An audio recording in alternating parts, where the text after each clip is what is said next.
Hello, কি সমস্যা তোমার? কই, কোনো সমস্যা নেই তো। তাহলে মরার জন্য এত উঠে পড়ে লাগছো কেন?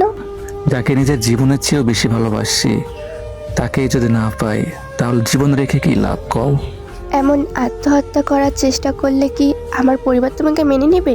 এমন কিছু করো যেন আমার পরিবার তোমাকে মেনে নেয়। কি করব আমি, বলতে পারবা? চলো না আমরা পালিয়ে যাই। শোনো, বোঝার চেষ্টা করো, আমার পরিবারেরও একটা মান সম্মান আছে। আমি যদি পালিয়ে যাই তাহলে আমার পরিবার আমার জন্য কারো কাছে মুখ দেখাতে পারবে না, তাই আমি পালাতে পারবো না। শোনো, আমার একটাই কথা, আমার পরিবার আমাকে যা বলবে আমি সেটাই করব। বাহ, হায়রে ভালোবাসা! তুমি তোমার মান সম্মানের চিন্তা করলা। তোমাকে যে আমি জীবনের থেকেও বেশি ভালোবাসি, তোমার কাছে এটার কোনোই মূল্য নেই।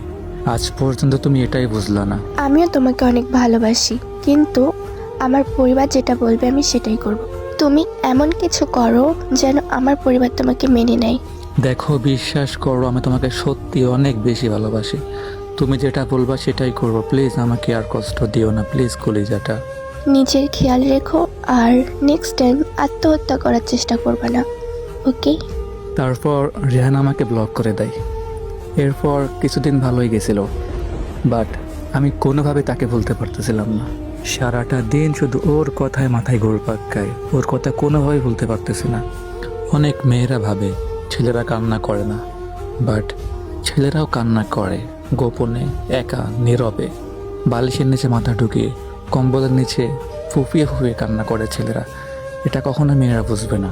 আমার কান্না দেখে আমার আম্মু রেহানার আব্বুর হাতে ধরে কান্না করতে করতে বলছে আমার ছেলের জীবনটা বাঁচান, বাট তার আব্বু কোনো কথায় রাজি হয় নাই।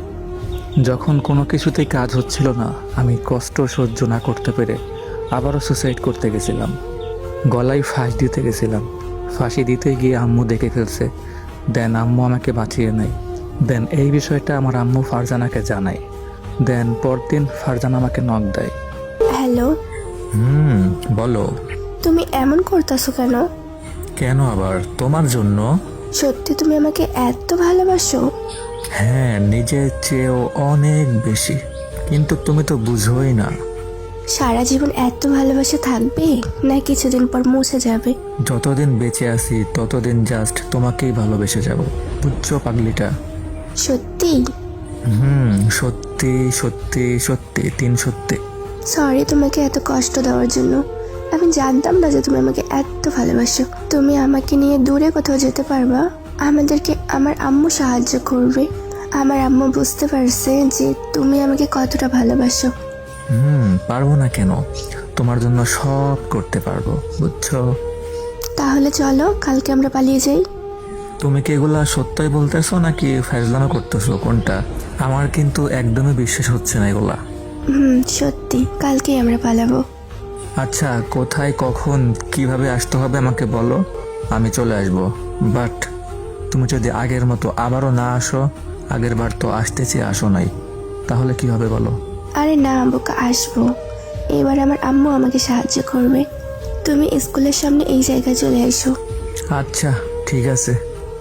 আচ্ছা তাহলে এখন জামা কাপড় গুছিয়ে রাখো, কালকেই আমরা পালাবো।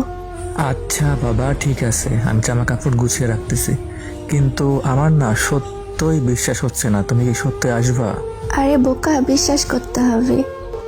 আচ্ছা ঠিক আছে, কি আর করার, করলাম বিশ্বাস, কালকে দেখা যাবে আসো কিনা। গাইস, সিরিয়াসলি আমি বুঝাইতে পারবো না ওর এই কথাগুলো শুনে আমার ফিলিংসটা কেমন কাজ করতেছিল। নিজেকে দুনিয়ার, পৃথিবীর সবচেয়ে সুখী মানুষটা মনে হচ্ছিল। মনে হচ্ছিল যে আমার চেয়ে সুখী মানুষের একটাও নাই, আমার মতো কপাল মনে হয় আর কারো হয় না। এগুলা কথা শুনে আমি তো পুরো সারাটা রাত ঘুমাইতে পারি নাই। শুধু এগুলা নিয়ে ভাবছি কি করব, কি নিয়ে যাব, কিভাবে তার সাথে দেখা করব। যাই হোক, পরদিন সকালে আমার আম্মুর থেকে দোয়া নিয়ে আমার কিছু ফ্রেন্ডদেরকে নিয়ে চলে গেলাম রেহানার দেওয়া সেই ঠিকানাতে। এরপর ওইখানে গিয়ে 3 কবুল বলে রেহানাকে বিয়ে করে ফেললাম। এরপর চলে গেলাম ওইখানে আমার এক বন্ধুর আন্টির বাসা ছিল, ওইখানে চলে গেলাম। যাওয়ার পর আর কি কইতাম ভাই, কষ্টের কথা একটাই, আমার না অনেক শখ ছিল, অনেক ইচ্ছা ছিল নিজের বাসরটা নিজের বাড়িতে করব, অনেক ইচ্ছা ছিল। বাট সেটা আর হইল কই, কপাল পোড়া হইলে যা হয়। তো যাই হোক, অবশেষে আমরা একটা ফ্ল্যাট ভাড়া নিলাম।